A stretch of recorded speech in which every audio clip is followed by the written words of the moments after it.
everybody, this is the weekly Divine Union reading. It's for the week of the Lionsgate, the 8-8.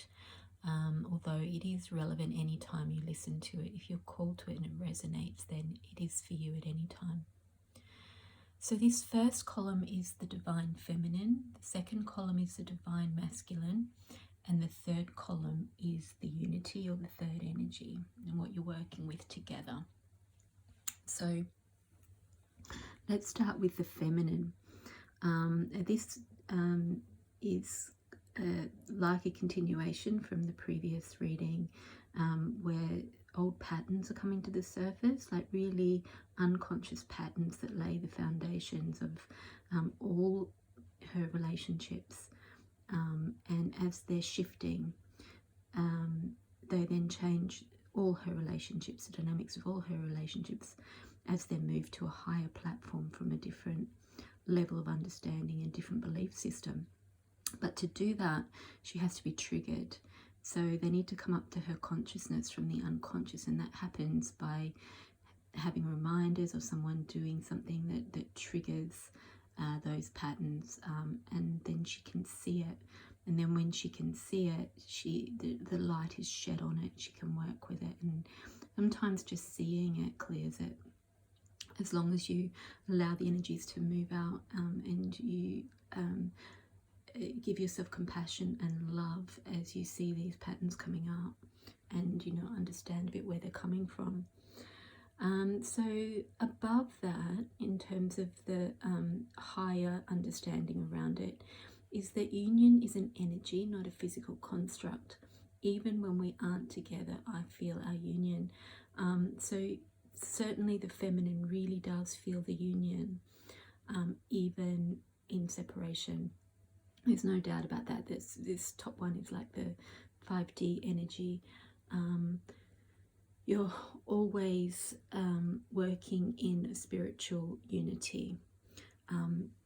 And sometimes as those energies come in to clear out the blockages, which is, what you're here for as a twin flame unity or as a soul divine partnership, is to lead the world into a higher form of divine love. So to do that, you got that higher love comes in and it clears out those deep, dark, old beliefs which are based in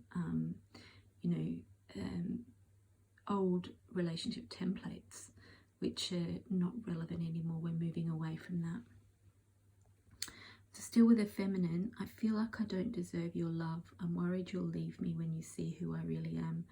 So last week we were working with abandonment, specifically rejection, and there was some unworthiness underlying that as well. So we're now focusing on the unworthiness, and still there's a level of abandonment there. I'm worried you'll leave me when you see who I really am. But it's more around the unworthiness, that the foundation of that is unworthiness. So we worked through the top layer last week, which was feelings of I'll be abandoned and I have to look after myself and I have to be okay on my own because no one is going to be with me. And we're now a level deeper than that, because what was underlying that was deservedness, coming from beliefs developed in either past lifetimes or childhood, but they're unconscious programs. So that's going on with the feminine. With the masculine, at the higher level, I'm conflicted about whether I have what it takes to be your partner. So he's looking in the mirror.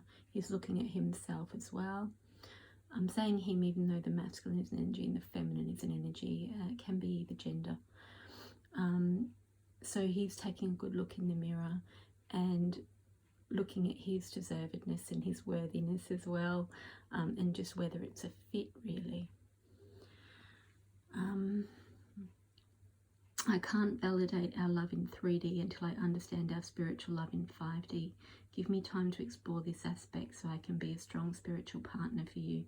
So he's starting to awaken more to the 5D, and this has been a theme running through the last month through the readings, is that the masculine is waking up. He's always felt the connection, but it's not been as conscious as it has for the feminine. She's had much better understanding and connection to the 5D side of it and the mission. His role has been very much mastering the earth and connecting these energies to the earth, which is less of a conscious connection to it. She's been bringing it in, he's been grounding it. So what's happening now is as he starts to connect to the truth and become more conscious of the 5D connection, that then changes the whole way he relates on the 3D in the material world. So he's just saying, just give me a chance to catch up. So it's like we're bridging the gap right in the middle now between the 3D and the 5D. So just give him time to adjust and time to catch up and time to integrate, understand and reconcile that. And then at the base level, you know, what's underlying that, what's at the foundation of that, is that we incarnated together to clear specific patterns from our ancestral bloodlines. So again, as that unity works together, brings the energies in, it's clearing out those old relationship patterns in all different aspects of relating that are in the ancestral bloodlines, and you chose those bloodlines because this was your mission to clear those. So you chose those together, so they are definitely an absolute fit, and you're both working through deservedness right now in your bloodlines that have come down through your bloodlines. Okay, so this is the unity. I close my eyes and imagine you're here with me. It feels so real. I'm beginning to understand this is what it means to be in 5D with you. So together, you're both connecting at the conscious level. You know, you're consciously connecting to the 5D. You're closing your eyes and you're consciously reaching for the 5D connection with each other and receiving it and connecting. And how that's playing out is as those energies come in and then you channel them to each other through consciously connecting, through thought and telepathy, it triggers the fears that you'll leave for good. And so as you connect into the unity like that, it's shining the light on where you're separate. And the reason it's shining the light on where you're separate is because that's what it's healing. It's healing the separation. It's bringing higher love into the separation. If it's doing that, it's bringing the separation up into consciousness. And how you're experiencing that, both of you, is that you feel the other is pulling away or pushing you away or remaining separate or rejecting you. And you feel like that's permanent, but it's not. It's just part of the process. It's part of the process of healing separation and moving into unity. So at the higher level, the higher perspective, and this is the unity, I'm going through physical, emotional ascension symptoms. I need space to rest, but from a higher perspective, I'm releasing old energy. So that's exactly what I just said, is that we're all collectively, especially those bringing in unconditional love and divine union, and changing the relationship templates to divine love, you're ascending, and part of ascending is clearing out the old, and you need to give yourself space and rest to do that. Allow those energies to come in. When they do trigger the shadows, which you're here to clear, have compassion for yourself, look at them, work out what is moving out and why, and understand that it's all part of a higher process. Okay, so let's see if there's any, oh yes, This card came out as the antidote, so this is what we're working with now.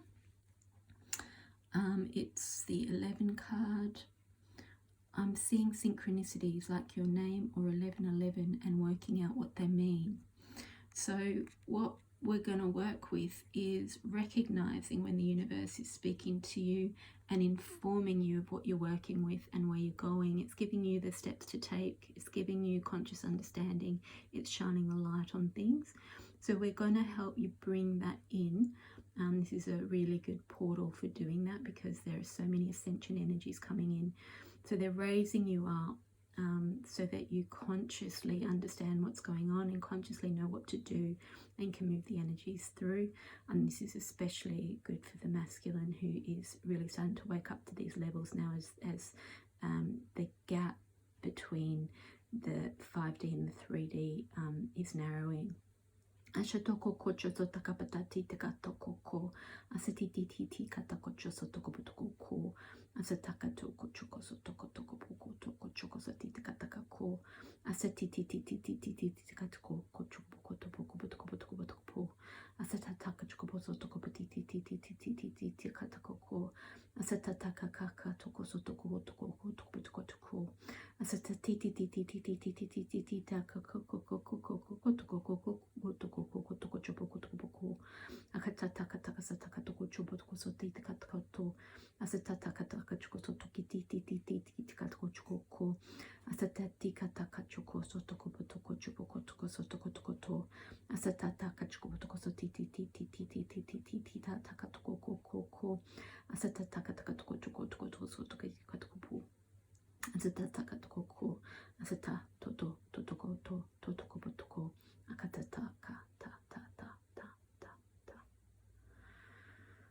Okay, that feels like a pillar of light just cleared right down the center. It felt like it cleared through the feminine, the masculine, and the third energy, the unity.